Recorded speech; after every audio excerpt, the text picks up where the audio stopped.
news. Mr. Winslow, so good of you to see me. How do you do? You're surprised to see a lady reporter. I know. Everybody is. And yet, why not? What could be more natural? What indeed? Pray sit down. My paper usually sends me out on stories which have a special appeal to women. Something with a little heart, you know, like this one. A father's fight to save his little boy's honor. I venture to think that this case has rather wider implications than that. Oh yes, the political angle. I know. Very interesting. But not quite my line of country. Now, what I'd really like to do is get a nice picture of you and your little boy together.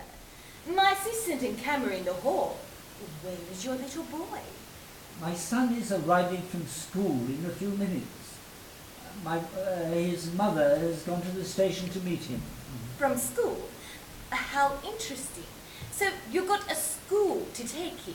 I mean, they didn't mind the unpleasantness? No. And why is he coming back this time? He hasn't been expelled again, if that is what you're implying. He's coming to London to be examined by Sir Robert Morton, whom we are hoping to brief.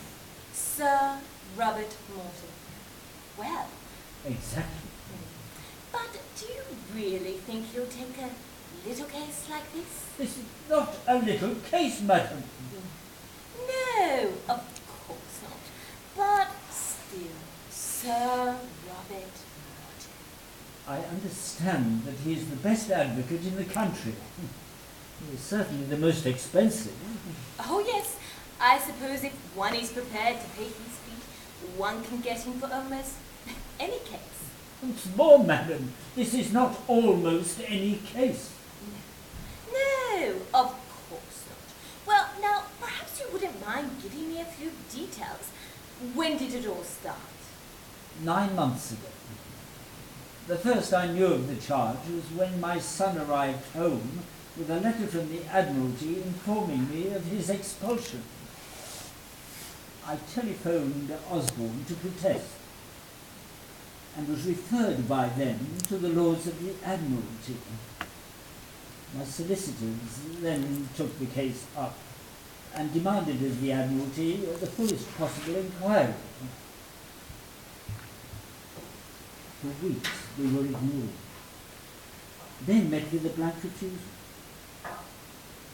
and only finally got a reluctant permission to view the evidence.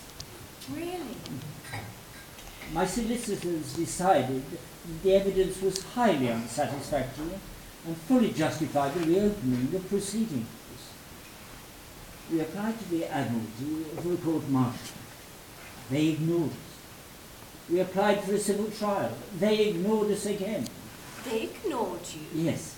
But after tremendous pressure had been brought to bear, letters to the paper, questions in the House, and other means open to private citizens of this country, the Admiralty eventually agreed to what they called an independent inquiry.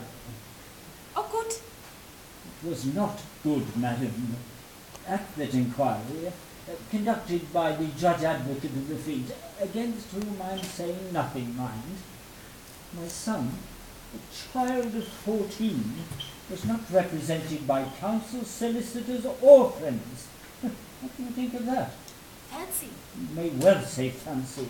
And what happened at the inquiry? What do you think happened? Inevitably, he was found guilty again, and thus branded for the second time before the world as a thief and a forger. What shame.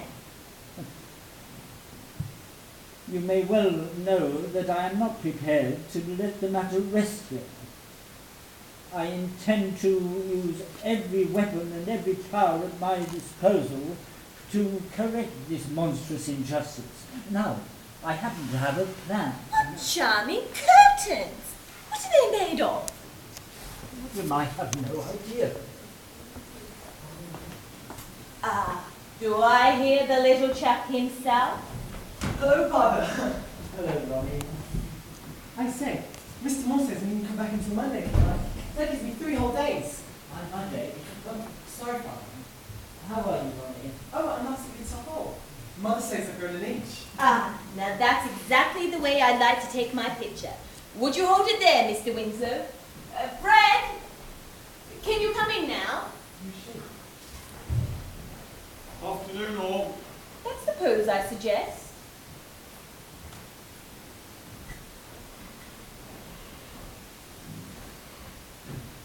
Yes. It'll do. Grace, this lady is from the Daily News.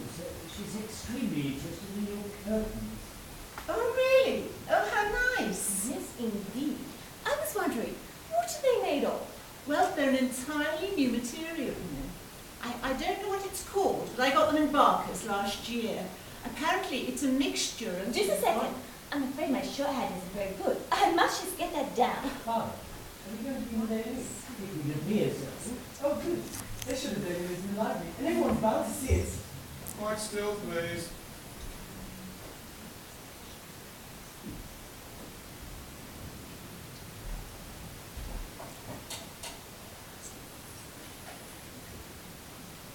Going up, Miss Barnes? Oh, yes, thank you, Fred. Well, goodbye, Mr. Winslow. The very best in your inspiring fight. Goodbye, little chap. Remember, the darkest hour is just before the dawn. Well, Mrs. Winslow, it was very good of you to tell us all that.